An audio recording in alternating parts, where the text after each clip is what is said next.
Hello friends, તમે બિરયાની તો ઘણી વાર ખાધી હશે, પણ આ એકવાર બિરયાની જરૂરથી બનાવજો અને એ પણ એક જ વિસલમાં તૈયાર થઈ જાય છે. જો તમે હજુ સુધી મારી ચેનલને સબસ્ક્રાઇબ ન કરી હોય તો સબસ્ક્રાઇબ કરો, લાઈક કરો અને શેર કરો, જેથી અવનવા વિડીયો તમને મળતા રહે.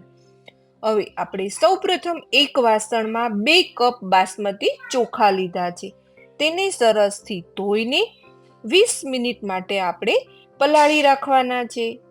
ત્યારબાદ એક કુકર લેવાનું છે, તેમાં 2 ટેબલસ્પૂન ઘી લેવાનું છે અને 1 ટેબલસ્પૂન તેલ લેવાનું છે. બંને વસ્તુને સરસથી ગરમ થવા દેવાનું છે. ત્યારબાદ આપણે 10 થી 15 નંગ કાજુને આપણે સાતળી લેવાના છે. કાજુને એકદમ મીડિયમ ટુ લો ગેસ ઉપર સાતળવાના છે. જો હાઈ હશે આપણો ગેસ તો કાજુ બ્રાઉન કલરના થઈ જશે. હવે આપણે થોડા કાજુ નીકાળી દેવાના છે અને થોડા કાજુ તેમાં જ રહેવા દેવાના છે. ત્યારબાદ તેમાં 1 ટીસ્પૂન જીરું એડ કરવાનું છે, 2 તમાલપત્ર, 2 નંગ લાલ મરચા, 4 થી 5 મરી, મોટી ઇલાયચી 1 નંગ, 4 થી 5 લવિંગ અને 2 થી 3 ટુકડા તજના. જેટલા ગરમ મસાલા હશે એટલો જ બિરયાનીનો ટેસ્ટ ખૂબ જ સારો આવે છે. ત્યારબાદ તેમાં 1 નંગ લાંબી સ્લાઇસ કરેલા આપણે કાંદા એડ કરવાના છે. જો તમારે કાંદાના ટુકડા કરવા હોય તો ટુકડા પણ ઝીણા કરી શકો છો. કાંદાને આપણે હવે થોડી વાર કેરેમલ થવા દેવાના છે ને તેને 1 થી 2 મિનિટ માટે મીડિયમ ટુ લો ગેસ ઉપર સાતળવાના છે. 1 થી 2 મિનિટ સાતળવાથી કાજુ અને ડુંગળી બંનેનો કલર બદલાઈ જશે. બંનેનો કલર સરસથી બદલાઈ ગયો છે. તો હવે તેમાં આપણે 1 ટેબલસ્પૂન આદુ અને લસણની પેસ્ટ એડ કરીશું. જો આદુ અને લસણની પેસ્ટ એડ કરવાથી આપણી બિરયાનીનો ટેસ્ટ ખૂબ જ સારો આવે છે. હવે તેમાં આપણે વેજીટેબલ એડ કરીશું. 1 નંગ કેપ્સિકમ ચોપ કરેલા છે, 1 નંગ ગાજર, 1 નંગ બટાકુ બધાના જ મોટા મોટા પીસ કરી દીધેલા છે, 1 કપ વટાણા અને 1 કપ ફણસી. બધા જ વેજીટેબલને સરસથી મિક્સ કરી દઈશું. તેને આપણે ખુલ્લા જ સાતળવાના છે. આ બિરયાની જેટલી ખુલ્લી સાતળશું એટલો જ આપણો બિરયાનીનો ટેસ્ટ ખૂબ જ સારો આવે છે. તમે બિરયાની બનાવીને તો થાકી ગયા હશો. પહેલા ભાત બાફવાના, પછી સાતળવાનું, પછી બિરયાની બનાવવાની. આ તો એકદમ ઇઝી, એક જ સીટીમાં આપણી બિરયાની તૈયાર થઈ જાય છે. ગેસની ફ્લેમ મીડિયમ ટુ લો રાખવાની છે. તેને 5 થી 7 મિનિટ સાતળવાનું છે. આપણા વેજીટેબલ 50% કૂક થઈ જાય ત્યાં સુધી તેને સાતળવાનું છે. ત્યારબાદ લાંબી સ્લાઇસ કરેલું એક મરચું, સ્વાદ અનુસાર સોલ્ટ, 1 ટીસ્પૂન ગરમ મસાલો, 1 ટીસ્પૂન હળદર પાવડર, 1 ટેબલસ્પૂન ધાણા જીરું પાવડર અને 1 ટીસ્પૂન બિરયાની મસાલો. બધા જ મસાલાને સરસથી મિક્સ કરી દેવાના છે. બધા જ મસાલાને શાકભાજી સાથે સરસથી સાતળવાના છે. તેને 1 થી 2 મિનિટ સાતળવાનું છે. ગેસની ફ્લેમ મીડિયમ ટુ લો રાખી તેને 5 મિનિટ માટે સરસથી કૂક થવા દેવાનું છે. જો આ મસાલા 5 મિનિટ એકદમ સરસથી કૂક થઈ ગયેલા હશે તો તમારી બિરયાનીનો ટેસ્ટ ખૂબ જ એવો સારો આવે છે.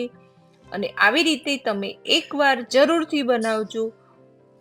પાછું તેને આપણે સરસથી સાતળી લઈશું.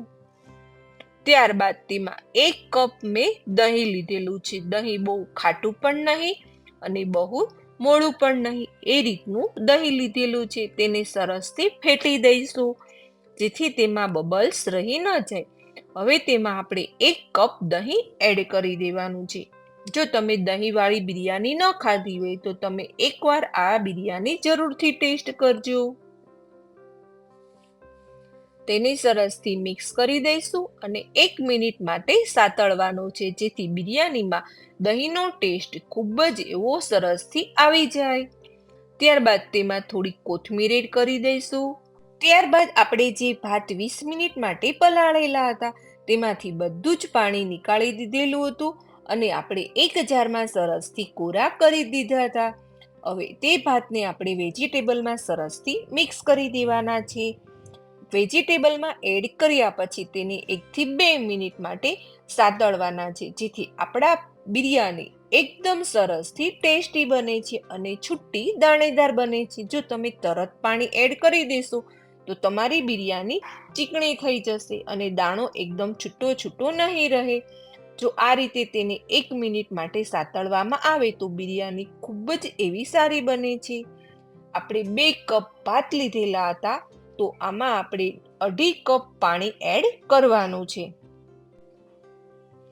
આ પાણીનું પરફેક્ટ માપ છે. જો તમારું પાણી વધારે હશે તો તમારી બિરયાની ચીકણી અને એકદમ છૂટો છૂટો દાણો નહીં રહે, અને ઓછું પાણી હશે તો તમારા ભાત કાચા રહી જશે. આ પરફેક્ટ માપ સાથે બિરયાની બનાવવાની છે. પાણી ઉકળી જાય ત્યાં સુધી તેને 1 થી 2 મિનિટ માટે ગેસની ફ્લેમ મીડિયમ ટુ લો રાખી સાતળવાનું છે. આપણા પાણીના સરસથી પરપોટા થવા લાગ્યા છે, સાઈડમાં બબલ્સ થવા લાગ્યા છે, તમે જોઈ શકો છો. જો આ રીતે પાણી ખુલ્લું જ સાતળવામાં આવે તો બિરયાનીમાં ચીકાશ નથી રહેતી અને દાણે દાણો છૂટો રહે છે. હવે ગેસની ફ્લેમ મીડિયમ ટુ લો કરી કુકરનું ઢાંકણ આપણે બંધ કરી દઈશું અને 1 વિસલ વગાડવાની છે. એક જ વિસલમાં આપણી બિરયાની સરસથી તૈયાર થઈ જાય છે.